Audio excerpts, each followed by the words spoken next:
In Assam, for example, less of a third of the land as pattas. Most of it is in what is known as exonia pattas, annual pattas, and a third is common, and anyone can encroach on it. And that makes encroachment by immigrants easy. And then corruption in the administration makes it possible for them to get pattas. So it's not migration that is the problem. The migration, of course, is there. But then we have to understand, going beyond migration, to understand its causes. For example, much of the migration from Bangladesh has to be viewed also has a process of demographic balance with Bangladesh with a density of 1,400 per kilometers against Assam 378. India as a whole at about 348, I think. Tripura at about 328. Now, around that, I don't have the figures offhand like that.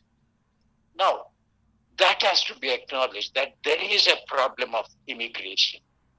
It's not just the migrants coming, but there is an issue that pushes them. There is a push factor that pushes them.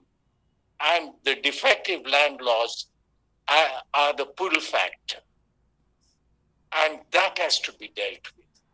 The second is to acknowledge that injustice has been caused to the indigenous peoples through migration, land, encroachment on their land, not just by the migrants, but tribal land by non-tribals, indigenous land by non-indigenous, migrants among them, and that it has been turned into an emotional issue through by giving it a communal turn. Now the issue has to be dealt with. Issue of land, conflicts, the natural disasters that have been caused by it, and the issue of turning people into victims of these processes, asking them to respond to the signs of these processes rather than these processes. Now, when it comes to rehabilitation, no state in the Northeast has a policy even for the what are called the three main areas: conflicts, disasters, and development-induced displacement. In Assam, for example, we found that no fewer than 14 lakh people were deprived of their livelihood in the name of national development, 1947 to 2000. But in the more than 2,000 files we studied, we found about 10 projects with some components of rehabilitation, either physical rehabilitation or just self-rehabilitation or some jobs, something of that sort. In Tripura, there has been rehabilitation of the partition refugees and immigrants, which is required. It's a humanitarian task. But similarly, 5 lakhs, at least 5 lakhs, most of them tribals, have been displaced in Assam by the partition refugees and immigrants. Now, how does one deal with that? The partition refugees, that their rehabilitation was a humanitarian issue. But in the process, the local people have been deprived of their livelihood and nothing has been done about it. There is no policy for those who are displaced. There was a project of the humanitarian project which was required of rehabilitating the immigrants and refugees. Now, that is something we need to discuss, that it has to be holistic. You cannot take one bit at a time. In development-induced displacement, for example, you cannot take only the project in isolation. Rehabilitation of the displaced has to be intrinsic to the project and is to be budgeted with it. That is not done. No, hardly any rehabilitation in the Northeast. Similarly, the rehabilitation of the other immigrants.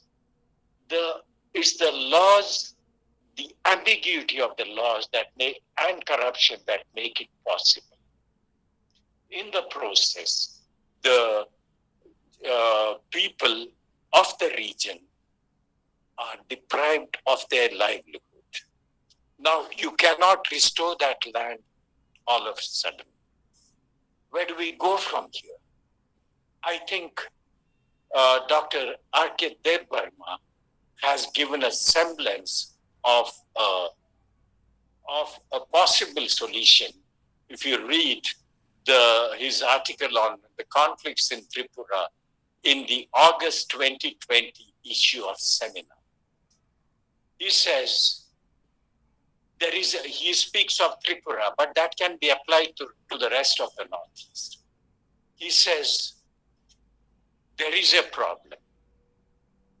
The tribal component has been reduced from 59.1% in 1951 to 31.1% today because of the immigrants. They have lost about 40% of the land and they are impoverished. Now, that fact has to be acknowledged by the state. And the immigrants have to acknowledge, the Bengali immigrants have to acknowledge that injustice has been done. But at the same time, the indigenous people have to acknowledge that injustice has been done to them. But they cannot expect to expel the immigrants without restore their land without massive bloodbath. That is not desirable. So I think it's important on one side, for the state to acknowledge that injustice has been done and find ways of restoring it. It is important for the state and civil society to come together to help develop techniques of rendering the remaining land productive. Because the history of immigration in the Northeast is also a history of two different agricultural histories. The immigrants most of them are landless agricultural laborers who know agricultural techniques but did not have land. They lived in a zamindari, a feudal system in Bihar as well as in Bangladesh, where there were no serious land reforms, where they were impoverished, were paid unjust wages. So when they migrated in search of land and had all the agricultural techniques. So they could develop that land and prosper with 3 crops. The Northeast is a region of a single crop, both because of the shifting cultivation system and because of the Exonia Patta, the Zamindari and Raitwari system, which continue in different ways. These have to be changed, and at the same time, the people have to, and theirs is a single crop culture. So we need to develop a different type of culture, not commercial crops imposed on them from outside, which lead to more poverty actually, like rubber crops and rubber, coffee, and tea. But their own the commercial crops in which they have capacity, in which they can produce, process, and market, and a three-crop regime based on this system, which they can develop and prosper. And that is where rehabilitation involves rehabilitation of their land, of their natural resources, and their own rehabilitation on that land through a new agricultural system, new agro-based industries over which they have control as communities, not as individuals, and a marketing system which they can control.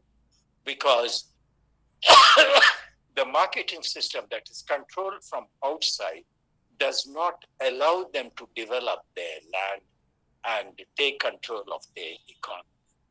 Now we need a massive change in the system, in the agricultural system, but massive change, legal changes and policy changes by the state, people-oriented policies, rather than the rich farmer and zamindar and corporate sector-oriented policies, which affects their land today. The immigration issue has to be tackled in a more creative way. I don't have time to say how, but we have to face that there is an issue, but it cannot be solved by expelling them. We have to find more creative way of doing it. So reviving the natural resources as a whole, together with the revival of the communities of the dispossessed, has to be the solution, has to be the rehabilitation policy that finds a solution among them. Thank you for this opportunity once again. Thank you, Dr. Fernandes, for this very enriching talk.